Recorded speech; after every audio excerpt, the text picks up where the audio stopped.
Hi guys, welcome back to my channel. So today we're going to be talking about sunken cakes, why they sink and how to fix them.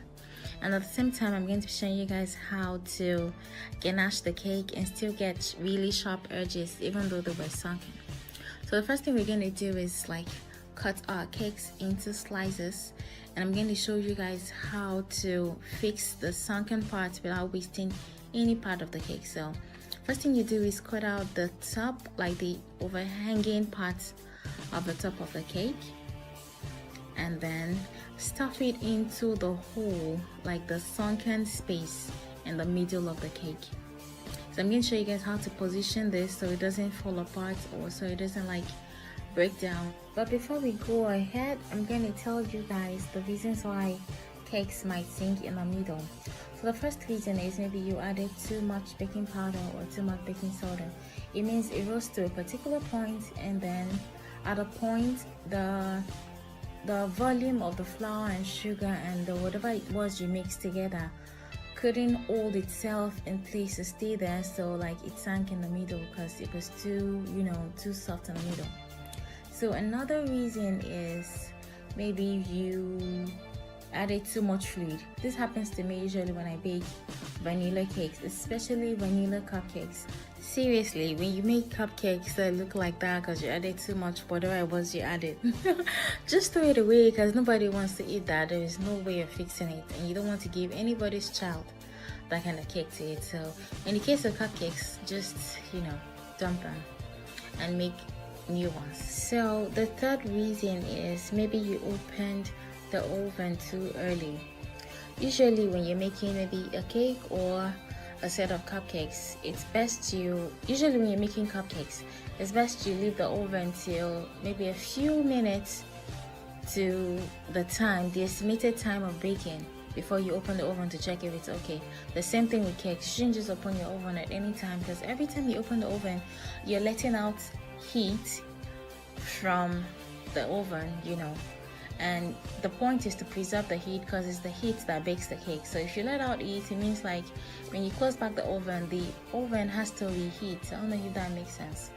So now that we've sliced and stuffed our cakes, I'm going to show you guys how to position the cakes so they don't fall in the middle, or so it's not slanty or dented. So be mindful that I put the flat side downwards, so the sunken part was facing upward, and I filled it with buttercream. And the next thing I did was to add the next layer, and I filled that with buttercream as well. The next layer I'm going to add right now is also the sunken part, which means the under is sunken, and I turned it upside down. Do you understand? That way the buttercream you put on the layer beneath it would fill that spot and not let your cake sink. Does that make sense? But anyways, every time you stack a cake or you put a cake together, make sure the flat surface is facing up and you fill the spaces as much as possible. So right now, look at that sunken part. We're going to fill it with buttercream. Even though we already filled it with the cake scraps that we cut from the top, we're going to fill this top with buttercream and then put the next layer on it inverted. I'm sure that makes sense, yeah? Okay, so like that. So look at that sunken layer as well. I'm going to put it on top inverted. I'm going to turn it upside down. That way the buttercream in this layer is going to fill that space. Yes, that's what we're doing. So right now I'm going to show you guys how to ganache the cake. Usually I like to ganache my cakes in 5 parts. This is the first part. The first part is I pour some ganache on top of it, and then I smoothen it around, and then I'm going to pour another layer that is going to get to the bottom of the cake. The point of ganaching the cake is to have a coating firm enough for you to put the fondant on, and it will stick and still look very neat. Do you understand? And give you the crisp, sharp edges everyone likes. So right now we're going to cover the whole cake, and we're going to cover it in layers because we want the ganache to not be too thick, but to be thick enough for your fondant to be able to stick to, and for it to be able to hold its spots. I don't know if that makes sense. So now I'm going to add the third layer. This is the third layer, and I'm going to smoothen it around.